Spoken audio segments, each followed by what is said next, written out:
So I do have two other series called Getting to Know Your Mind and Adaptations of My Black Mind. But for big constructs of my mind, like anxiety and depression, which are more like emotions, energies, mental, whatever you want to call it, ailments or whatever. But I feel like they're big enough where they need like their own separate episodes with their own series attached to them. And so in this one, it's going to be about conquering my anxiety. And to me, they're like different forms of anxiety. What I've noticed about my anxiety is I have like anxious feeling, like just an anxious feeling when I don't really know what that anxiousness is for. And then I have like actual, fear of the future, like fear of danger, fear of my dreams, fear of where I'm doing with my life, fear of the future, basically. And that's kind of the definition of anxiety a little bit. But then you have like social anxieties, or just where your mind gets going a lot about when you get into certain settings or environments. And so I'm just learning how to accept and love myself by, really mastering myself and just really looking into sometimes why things are they are, why they are. And sometimes just accepting that I don't know everything and I won't ever know. But it's about how am I going to get in the driver's seat of this? How am I going to conquer this? How am I going to not allow something to rule my life anymore, and not allow my anxiety or my depression or my paranoia or distrust or shame or guilt or judgment, all of these emotions that I carry, how to not allow them to be in the driver's seat. And, and for me to know when I allow them to surface and honor them, and when I tell them, okay, it's time to get to the back seat, bruh. Like, I look at emotions and everything that I don't want to rule my life as like a radio station. When you're in the driver's seat of your life and you're in that car, you're allowed to play whatever music you want, but at some point you may say, okay, this music is killing my vibe and it's making this trip long and hard or boring or sad or whatever. And so guess what you can do? You can always change the station. Guess what you can do? You can always say, okay, that's enough of this emotion. I'm done feeling this way. And that's basically what I'm learning how to do. And that's what I always say about staying ready so you ain't gotta get ready, is about knowing and recognizing these things that you carry, that you may carry, and how you can get in the driver's seat of your life by being aware and knowing when to tackle them and when to not allow them to rule your life. But yeah, that's kind of what I was going to do, because I recently put a post about feeling defeated. I feel you. And it's kind of encompassing, like, sometimes we get anxious and we feel overwhelmed and we get discouraged, or we feel defeated when we're trying to conquer big goals. And it's because we're not making enough little steps, and we're just trying to go from point A all the way to point Z.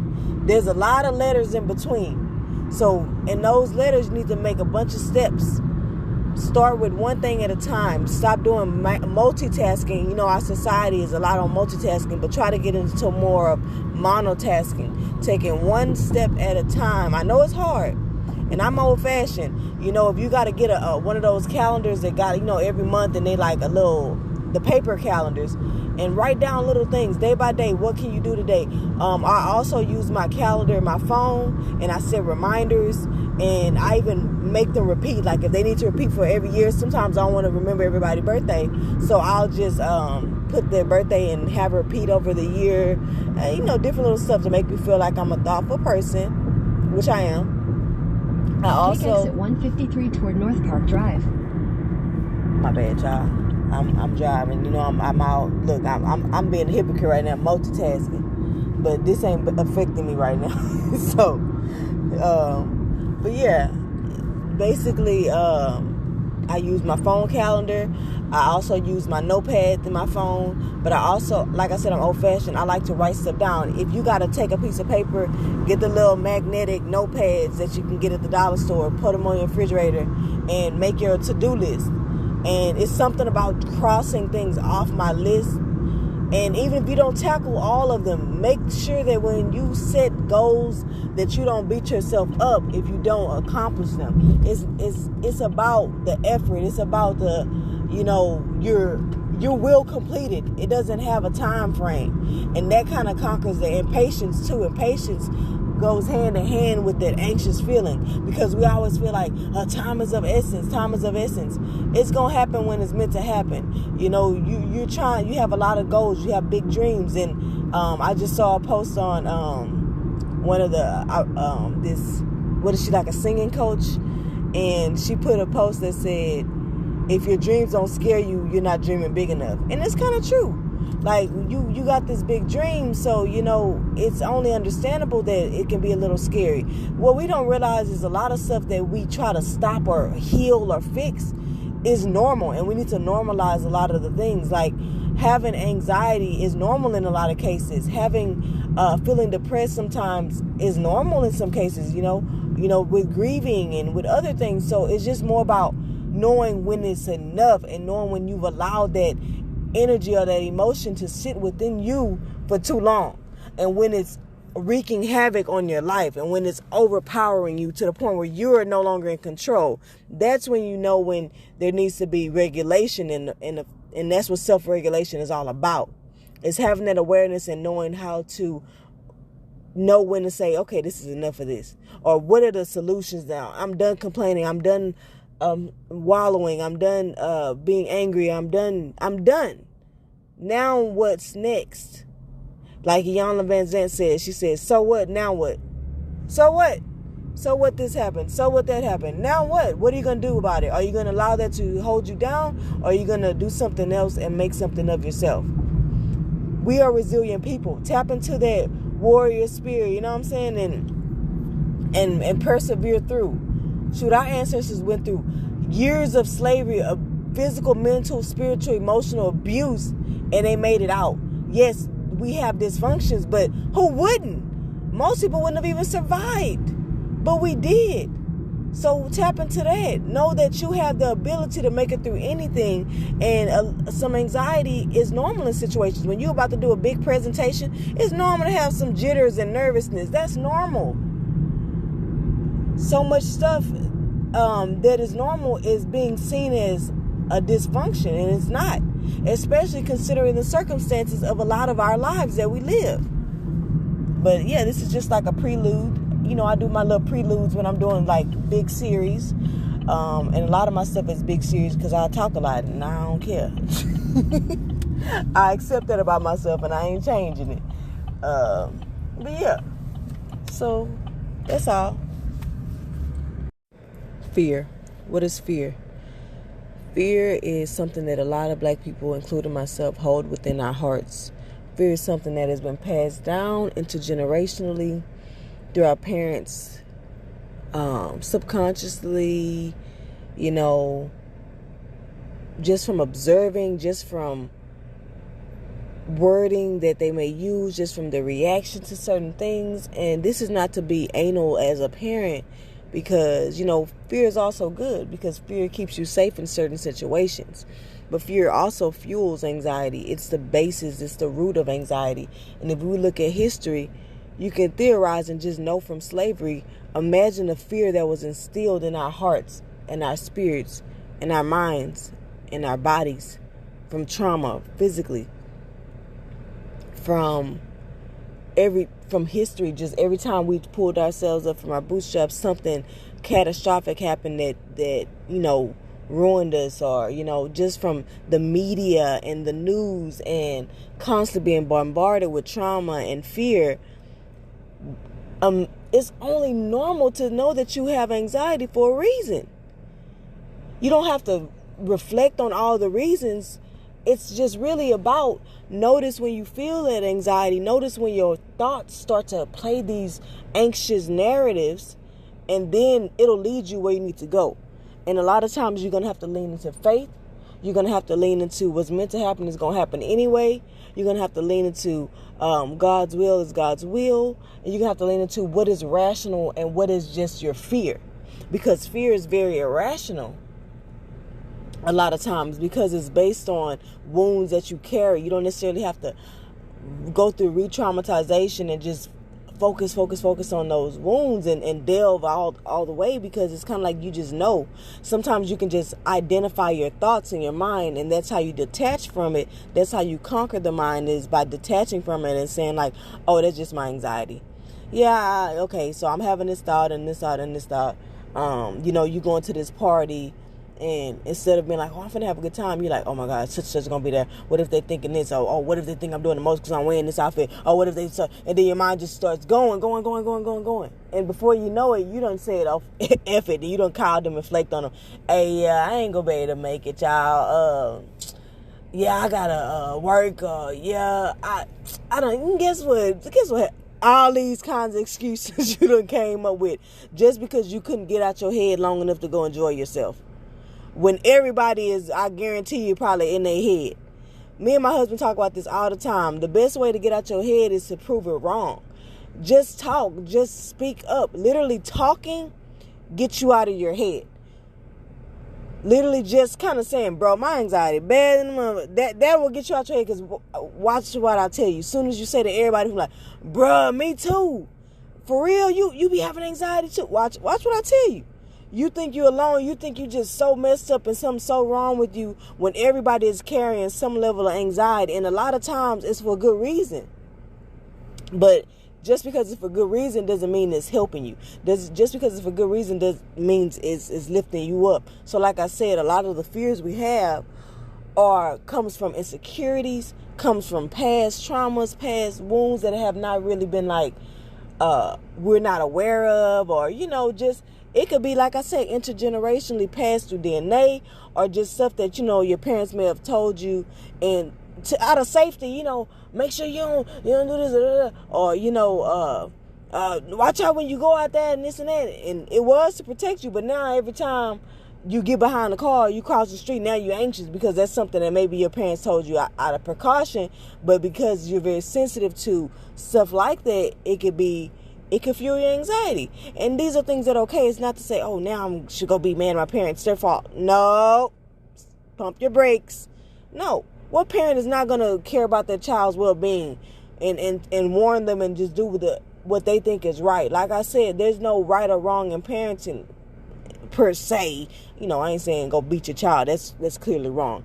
But you know what I mean? Like, we don't have a manual per se to just know what is right. We're all just kind of giving each other our tips and what has worked for us, but every child is different. Every child's mind works differently. You know what I'm saying? And for Black people, we carry a lot of the fear in our hearts. We have to let that go. Our hearts have been filled with so much density, and your heart is your healing epicenter. You need to release that. Your heart is what heals you. Love is what heals you. Love conquers all. So this isn't to be mad at your mind or hate yourself because why do I always got to feel like this? Why I always got to think like this? Because that is not going to help you. You need to learn how to accept what you have and admit. Admittance is like the first step. You notice at AA meetings, they always say like, hi, I'm Jeff and I'm an alcoholic.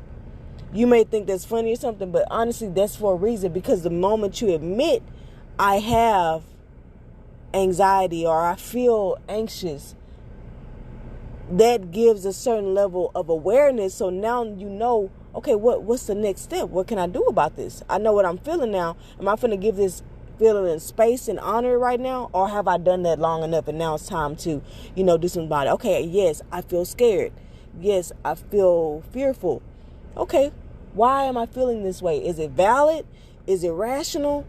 Is it something that I'm just making up in my head from a past emotion? A lot of times in relationships, we feel a lot of anxiety because we fear love because of the abandonment that we hold in our heart. We were abandoned. Our ancestors were abandoned. We carry those wounds with us. And that's why, we take things so personally. We take things to the heart very easily because, like I said, our hearts are strong because we're still standing and we still have not turned our backs on humanity, on living, but it's also fragile and sensitive. And this is why we take things to the heart. You know what I'm saying? And we take things personally. We get riled up when somebody says something that may be just constructive criticism. And it's all tying together because of the wounds we're still carrying from our ancestors. And it's more about just being aware of that and just knowing that it's rightfully so. And that it's okay. And that we're going to be all right. And you're going to get through it. And you're going to heal through it. These are wounds that have been carried for centuries. You know what I'm saying? But it's not that deep. Like, it's not to feel overwhelmed by, because just know that you know now. You know, sometimes I feel anxious. That's okay. Sometimes I feel scared. That's okay. Sometimes I feel depressed. That's okay. It's about learning how to get out of it and learning how to, see what it is and know what steps to take next. Do I need to talk to somebody? Do I need to express myself right now? Am I neglecting myself in some way? Do I need to heal something? Do I need to revisit something? It's just emotions and triggers, and the things that we feel like we hate about ourselves are all teachers. They're all doors to healing. They're all a path to healing. They're all leading you home, back to your heart, to the healed version of yourself, to the and healed doesn't mean, like I said, it's not about I gotta be anxiety free, or I gotta be this free. Like I said, acceptance and love of yourself from where you're at. It's just about being able to conquer these things and dismantle them quick. Like now when your anxiety come up, you quickly know how to release it. Or now when you're feeling scared, you quickly know how to get out of that space. Or now when you get depressed, you quickly know how to get out of it. It's more about that. It's more about being in control and knowing when to allow your emotions and your feelings to have space, and when to release them and let them go, and learn the lessons you need to learn and move forward. That's more of what it is. That's the self-regulating of life, self-regulating of self. It's kind of self-explanatory. You're regulating yourself, and that can be in any aspect of yourself: physical, mental, emotional, spiritual. But yeah, so hey y'all, so I wanted to just say this. Like I said, a lot of stuff I say may be repetitive if you watch a lot of my videos, but I'm going to reiterate things because a lot of things have to be drilled within your mind so that you can know and be aware of it and retain that information. Because I even forget some of my own stuff that I done put out there, and I'm like, oh, I said that. Oh, that was good. But anyway, I just left from getting my blood drawn to just check like my electrolytes and all this other kind of stuff. But that's beside the point. But I want you guys to know that self-acceptance quiets anxiety. Because with self-acceptance, you automatically are dismantling shame, guilt, and self-judgment. And so when those are out of the way, those roadblocks are out of the way, you have a clear path to healing. Because self-love is the ultimate healing. Like, love is the ultimate healing. So it's basically you. Everything is about you starting from point A, which is, that lower self, going through all the roadblocks to get to loving thyself. And loving thyself is the ultimate healing, and self-acceptance is right before that. You know what I mean? So I was just getting my blood drawn, and I was like, okay, I know I don't like pain. The thought of pain, first of all, that drives up my anxiety a bit and gets my nerves all bad. And I go through, my body starts going through those fight or flight, heart racing, just jittery or shaky. When I went to the dentist, I was going through the same thing. And so I just started taking some deep breaths and I just accept myself. I say, everything about me doesn't have to be changed. I don't have to change that needles or blood is something that I don't like. It's okay to say you don't like something, or that you are afraid of something and you don't want to conquer that fear. Every fear doesn't have to be conquered in a sense of I have to do it now or I have to enjoy it now. But the conquering is more of the empowerment. Like what is it debilitating to the point where you can't even get your blood drawn? Now that's something that you have to get through. But to me, I got through it. Yes, I felt the anxiety. Yes, I felt the fear, but I accepted that that's me. I don't like the blood. I'd have to go and reflect deeply. Well, what makes me scared of blood? What happened in my childhood? What did my ancestors go through? This is why I say there's a fine line. Like, you don't have to go crazy with it and be reflecting and analyzing every single thing about yourself. Sometimes that creates anxiety and it becomes counterproductive. That's why I say self-acceptance quiets the anxiety, because once you accept yourself, you don't have to worry about why you're like this. You just accept that, okay, this getting my blood drawn is scary to me, or it gives me anxiety. It's kind of like fearful, like I hope it doesn't hurt. These are kind of normal things, like, okay, it's a freaking needle. So, you know what I'm saying? And being brave, sometimes it's just our mind, it's just a way that we trick our minds to take the risk.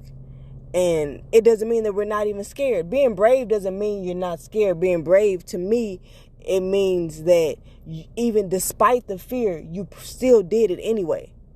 So, yeah, I just want to let you guys know to, like, not feel like I said, always trying to remind you, you don't have to fix and whatever you think fixing is, meaning like stop it completely, or whatever you have, your ego makes you feel like to be a better person, I gotta like not be scared of needles anymore. I gotta be able to not have fear. My heart has to not race anymore.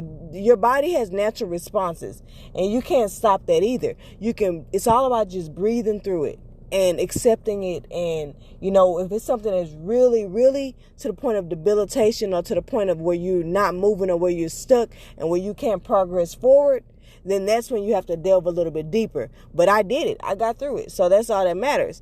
It's like, did I want to throw up? Was I nauseous? Yes. Was I taking deep breaths? Yes.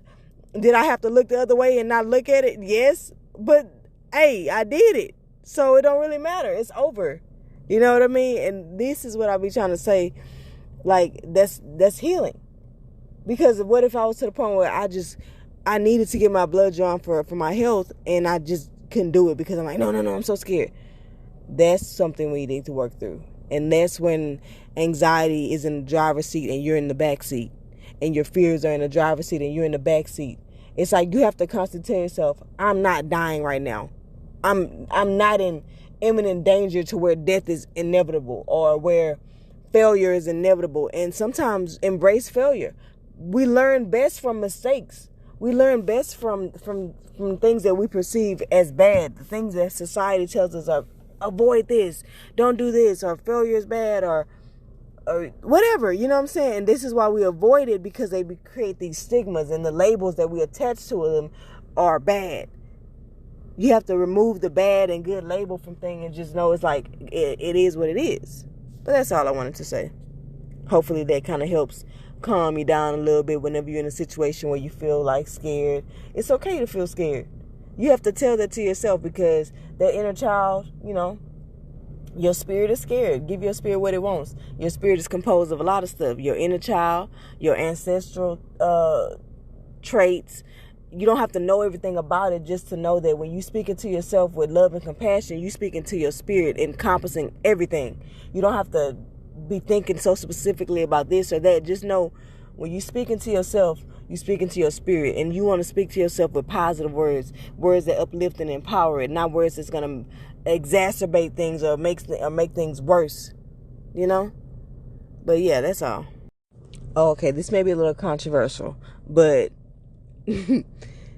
I don't feel like dissociating or going on your little cruise control or numbing yourself for a small amount of time is all that bad, because I feel like it is a part of survival, and you don't have to be, like I said, analyzing, reflecting on everything. And like, say for that shot, the duration of that shot, if I want to kind of like drift off into space and daydream about something that's calming me down or keeping me present, you know what I mean? Not necessarily keeping me present, but like just keeping you from passing out or whatever, or from having a panic attack. If whatever methods I have to do, as long as it's not super detrimental to my health, I don't think there's nothing wrong with kind of going on that cruise control while you're going through a bumpy ride. You know what I'm saying? It's okay to dissociate a little bit, or numb yourself a little bit, or go off into that cruise control to get through that little bumpy ride, and then when the bumpy ride is over, the little scary part is over, then now you can get back in. You still in the driver's seat.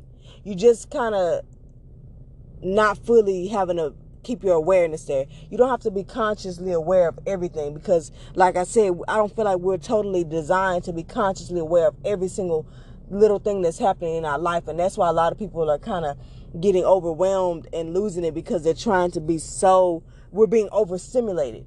And with the age of information, that also fuels a lot of the anxieties we have everywhere you turn. Thousands of YouTube videos, thousands of social platforms, thousands of influencers. Find one or two people to follow and leave it like that. I stopped following everybody because I got to the point where I started trusting myself more and realizing that by following somebody else, and especially people who don't have like belief systems like me, you can get sucked into their belief systems.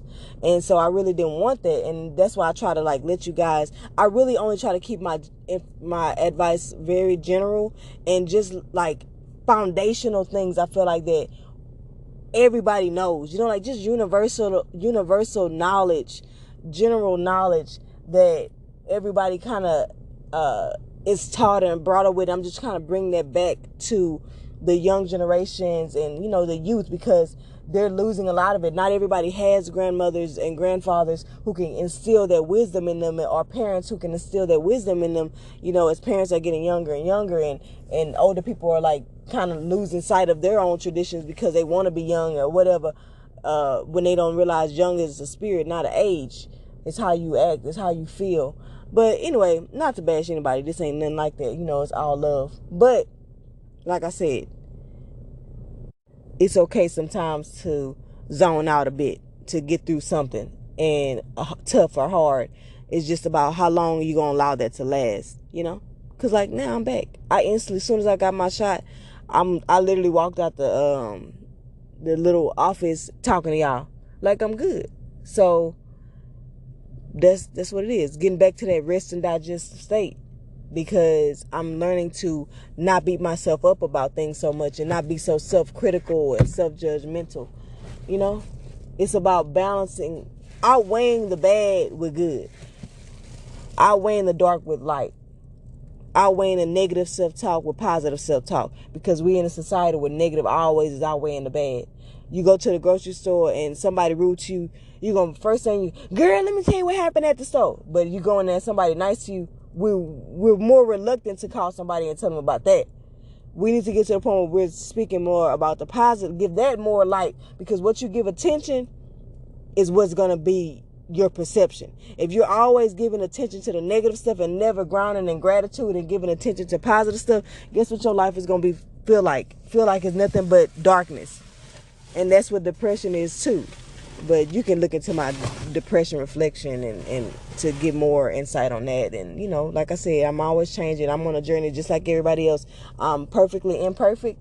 And I'm living my life human, loving, compassionate, empathetic, vulnerable, sensitive, a mother, a wife, a sister, a friend, a daughter. Just being me, a black woman. Do you ever feel paranoid or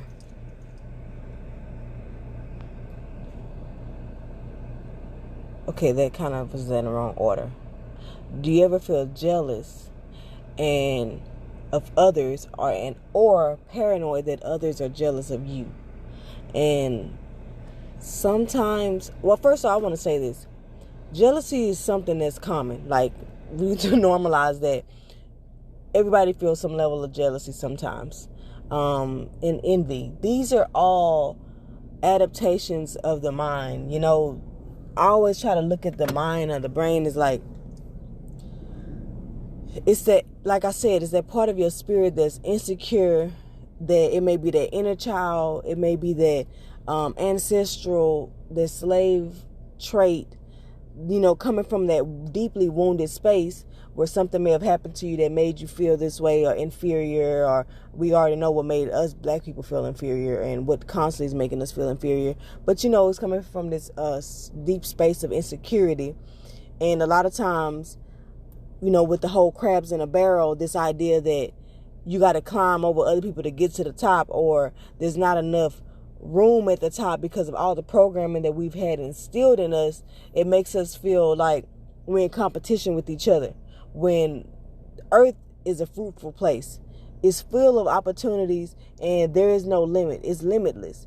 It's a planet of creation. We're created here, and you can create whatever you want. You can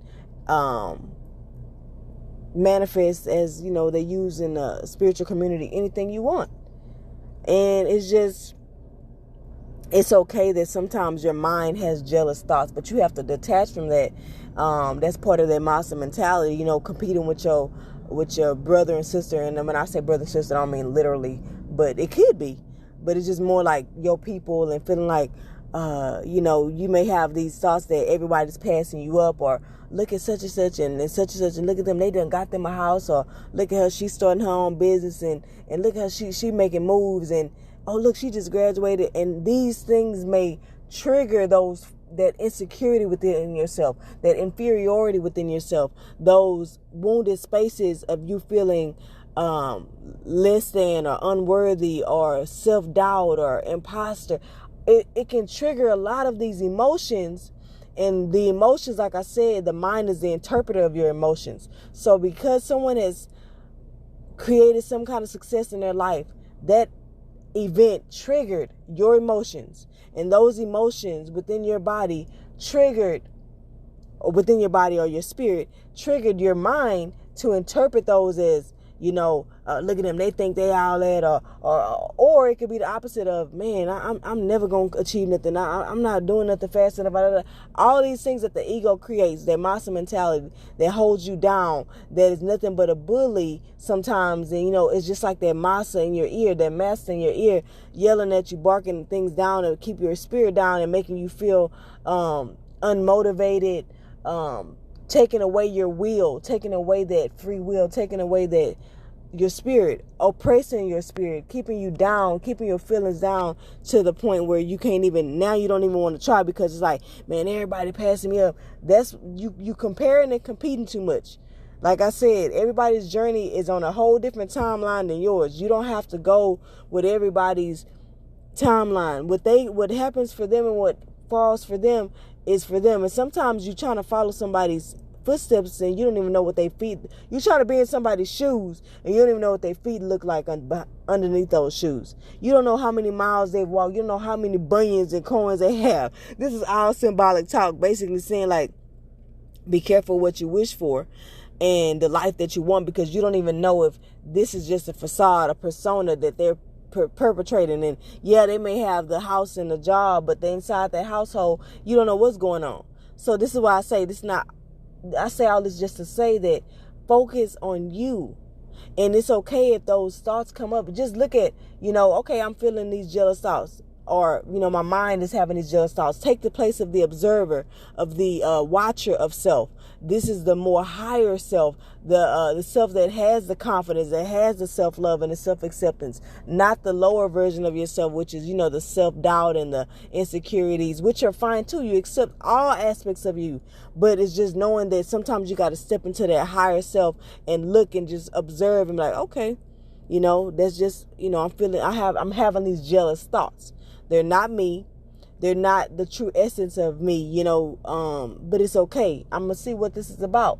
Okay, I'm feeling a little jealous because somebody's passing me up, or somebody's getting these accolades, or getting these degrees, or getting this financial stability, and I want that. Okay, that's what it is. I want that. I want that aspect of that. I want that or more. And you can always set those intentions, pray to God and be like, God, I want what they have or more or better. You know what I mean? Or, I want something that makes me happy, or don't ask for what other people have. Ask for what you want. Ask God to lead you to what is right for you and what, fulfills your spirit and your soul and your destiny, But these are just little things to help you feel like to first of all have accountability, because a lot of times we go through life and we act like we don't have these thoughts and these things are running through our head, and that's why they fester and get bigger and bigger and bigger to the point where you're resenting people and you don't even like people because they're successful, and that's when you really get stuck in those, oh, they doing the most, or they think they all that, or they bougie. No, really, because you really want that life. And you can't be real with yourself. That hater voice is not you. That hater voice is a reaction, a triggered reaction from some aspect of you that's hurting, some aspect of you that's insecure, some aspect of you that wants some part of what they got. And that's okay. It's okay to look at somebody and say, ooh, I want that. I want that. I want a nice house like that. I want a nice car like that. I want to be able to pay my bills and not have to worry about being check to check. What is wrong with wanting an easier, better life? But don't lose sight of the things that are priceless too. Continue to ground in gratitude and be grateful for what you got for right now, knowing that you're working towards what you want, as far as more. But yeah, I just want to kind of destigmatize and normalize and let you know how common these thoughts and these feelings are. It is normal to feel all feelings, for one. But just knowing how to detach from them and not allowing them to rule or control the way you think and the way you behave. Just allow it to come up, allow it to surface, observe your thoughts like clouds in the sky, detach from them and just be like, okay, so I'm thinking this, all right, I must be feeling a little hurt right now, my spirit a little hurt, I'm a little hurt, that's all right, we gonna get through it. But yeah, like seriously, you just gotta figure it out. But yeah, that's all. Okay, so guys, remember I was talking about dissociating and numbing or certain coping mechanisms, and how I don't think that they're always bad, and that it's pretty normal to do certain things. And I know a lot of times people try to say, when you go to talk therapy, they're going to be like, well, delve into, why do you have driving anxiety? Or did something happen? And a lot of times you don't know, like nothing happened, you just but for me it did. So I've been in like 2 pretty major car accidents, semi-major car accidents. I wasn't hurt or anything that I know of. Who knows? I may have residual brain damage or concussion or something, but I don't know. No, but honestly, all jokes aside, so I do know that driving does give me a sense of anxiety in a sense, because I'll grind my teeth a lot while I'm driving, but sometimes there's no way to heal around it, because you know that, like my mom always said, you got to drive for you and everybody else. That's driving is kind of scary, and we need to normalize that. That's fine, because it's like you don't really know what people are going to do. People are always driving like a bat out of hell, or driving real crazy, and especially if you have like children in the car, and as you become a parent, those anxieties kind of go up, because you're like, I have a young life in my hands, and so with that, that brings about to me a reasonable and justifiable reason to have some level of anxiousness or anxiety. And grinding my teeth is kind of like how I get through things. That's one of my little coping mechanisms. Is it the best thing cosmetically for my teeth? Is it the best thing? No. But is it going to kill me? No. Is it an addiction that's going to have me like not able to do what I need to do? No, not really. So I accept that about myself. I grind my teeth. Okay. When I'm ready to stop doing damage to my teeth, which the dentist didn't say anything too bad about them, so apparently it's not that bad. But this is what I mean when I say like that level of numbing yourself or coping to get through, I feel like is okay, and we have to learn how to normalize that. But yeah, I just wanted to kind of talk about that. And sometimes I think it's just like a subconscious thing, like in your mind, the back of your mind that is always running, and it fuels your body to do things that are autonomic, like it triggers that autonomic nervous system, and may put your body in like this fight or flight. So you in stressful situations, and how we react to stress is fine. You have to know what you will accept in your life and what you don't want to accept in your life. And right now I'm accepting that I grind my teeth to get through stressful moments. That's fine with me at this point. The only reason I really wanted to stop anyway was because I didn't know if it was damaging my teeth. But also sometimes things just become habits, and you pick up coping mechanisms that are really you didn't do it because of something stressful that happened. You picked it up because your parents did it, or you saw people just doing something and you just started copying it, and you equate that with a coping mechanism, but really it's just a habit you picked up just for simple, no reason behind it, no nothing. So these are just little things I want you to kind of think about, and not analyze yourself so much or judge yourself so much, and just, it is what it is. But like I said, you have to gauge what is something that is detrimental or harmful to you, and what is something that's not that big of a deal. You know what else I thought about? I was like, I'm also probably a little nervous because I get anxious too when I have a time for something, because I hate being late. And I think it's because we as black people internalize things, like with that CP time, not with our own people as much because we just let it roll off, but when it comes to other races and, being late, we always feel like we being looked at as, the black person being late. This is for more of that black person who cares a lot about what people think about them. Some people like, oh, well, F it, I'm late, I'm late. But like for me, and to a person who's always trying to conform to white norms or Eurocentric norms or Eurocentric societal norms, then you do internalize a lot of anxiety and stuff like that, and impatience, or I don't understand patience, but the anxiety from being like late or things that have negative stigmas that are attached to blackness and whatever, But if you read the post-traumatic slave disorder syndrome by Joy DeGruy, she talks about how in Africa they don't pressure people about time.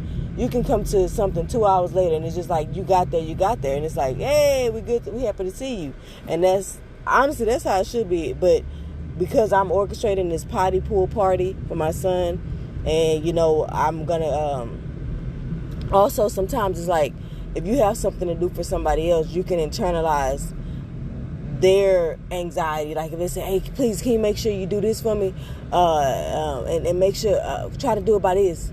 They're feeling pressure, so now they put that pressure on you. Pressure is a mother. I ain't gonna lie to you. Pressure is the root of a lot of anxiety, and you have to learn how to like reframe that. And what I did is I'm like, hey, I didn't ask you to do this. I didn't ask you to be early somewhere to where now I got to depend on. Now my schedule is thrown off. That's you did something. You have to know when to establish boundaries, or when you have to be like, that's really not my problem. That you did this to benefit yourself or make it convenient for yourself, and now the pressure is left onto me.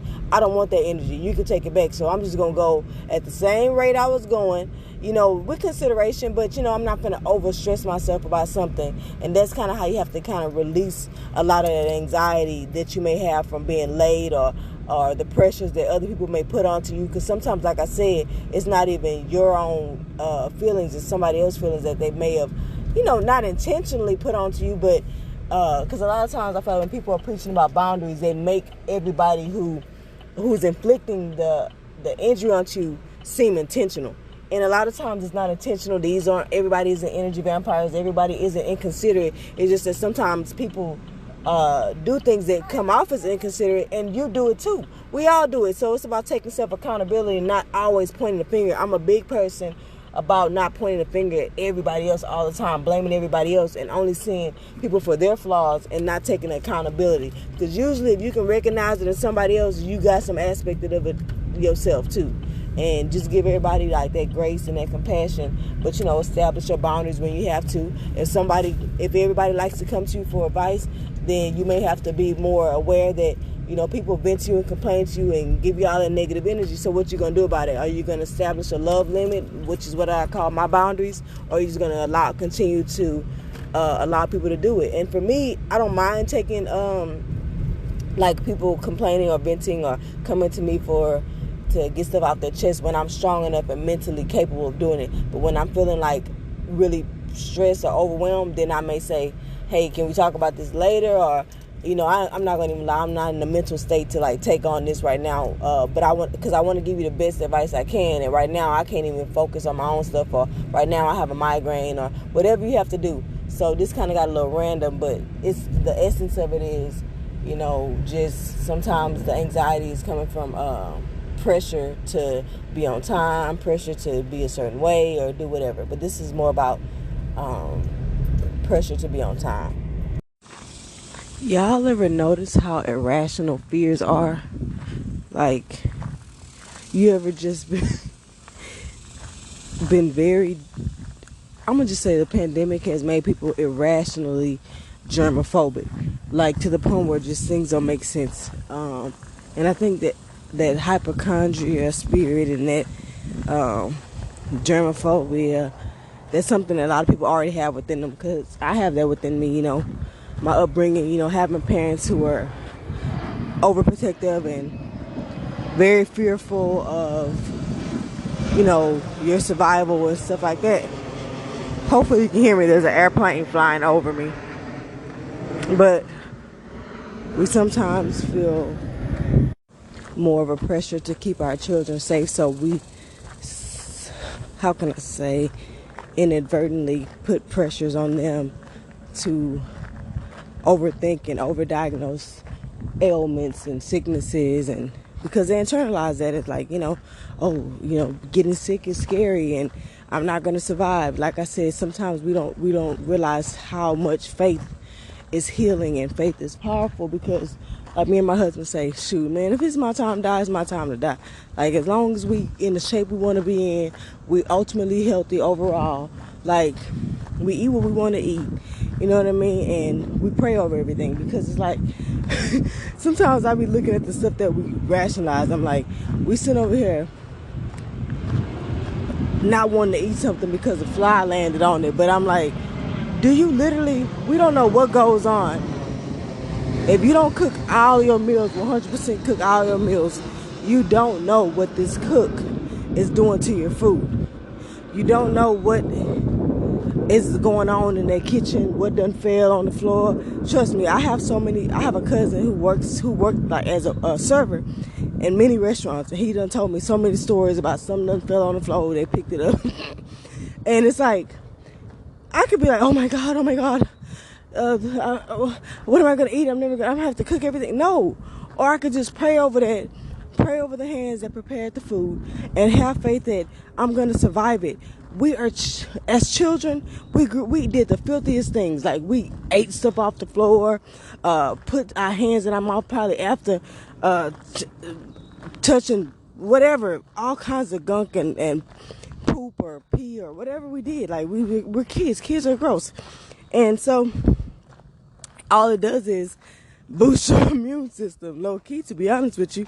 We get a little bit too consumed with that fear of sickness, because it's a survival tactic. You know what I'm saying? We think we think that's helping us, but like I said, I always say, do what gives you peace of mind. And to me, over worrying, over stressing about every little germ no longer gives me a peace of mind. And that is, I'm in the pursuit of peace. Don't get me wrong, I was right there too. If this is you, don't feel bad, don't feel guilt, shame, or judgment. This was me too. And if I'm breathing hard, it's because I'm walking, and you hear all these airplanes because I'm at the park and I live by an airport. But anywho, so I used to have a tight leash on my son. I used to be like so terrified, and that spirit still resides in me, and I accept that as part of me, but I don't allow it to be in the driver's seat. When my son gets sick, I accept that, okay, I have worry, I have fear, but I don't let that spirit, that energy, or that emotion take over me to the point where I'm no longer rational, and just, I've lost faith, and I'm no longer surrendering to, God's will. So that's just something to ponder, and just know that fears are irrational. Fears are a lot of times lies, and they come from conditioning or whatever, but that doesn't really matter. It's just knowing about how to get in the driver's seat. You have to accept the thoughts you have that plague you, that frustrate you, that you judge, because they come from a deeply wounded and a deeply dark place. And just because they aren't in essence you, until you accept that they're a part of you, they will continue to be a roadblock to your heart, because you can't truly or fully love anyone else or yourself until you accept every and all parts of you. Detaching from the mind and knowing that you are not your thoughts is part of dismantling the self-judgment and the guilt and shame.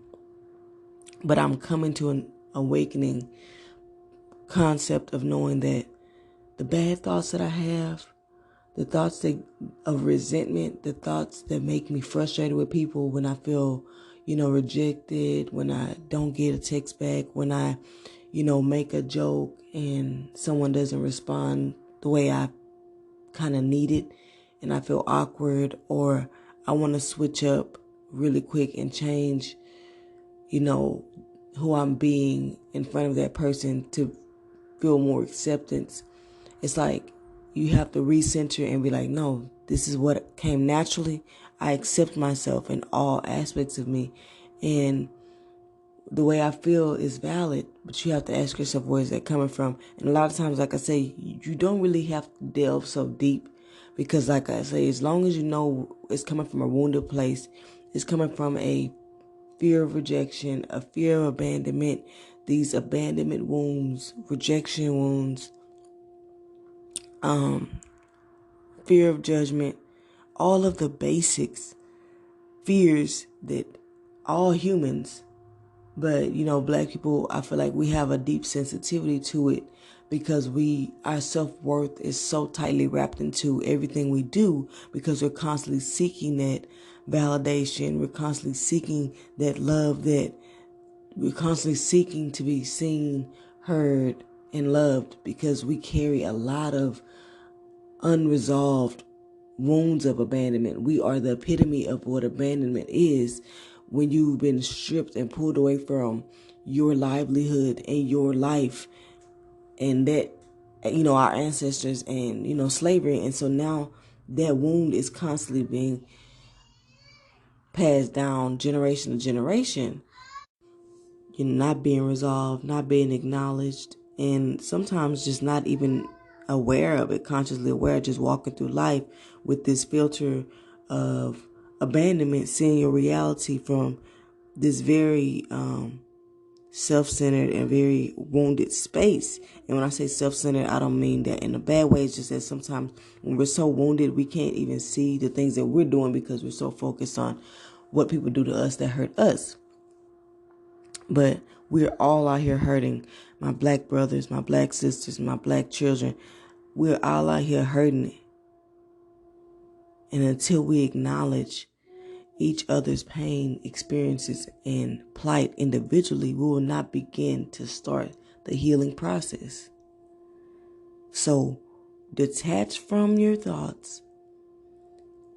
Detach from it, from the feelings, from the emotions, but only detach to not judge yourself, to not have shame, to not have guilt, but accept that those are a part of you, even if it's the lower aspect of you, the more human aspect of you, and balance between you being human and you having hurt and pain, and this is the result of it, and also balance with you having a higher perspective and being able to look over your experiences in life and know that, these things are justifiably so. I've learned what I've learned from having to go through this.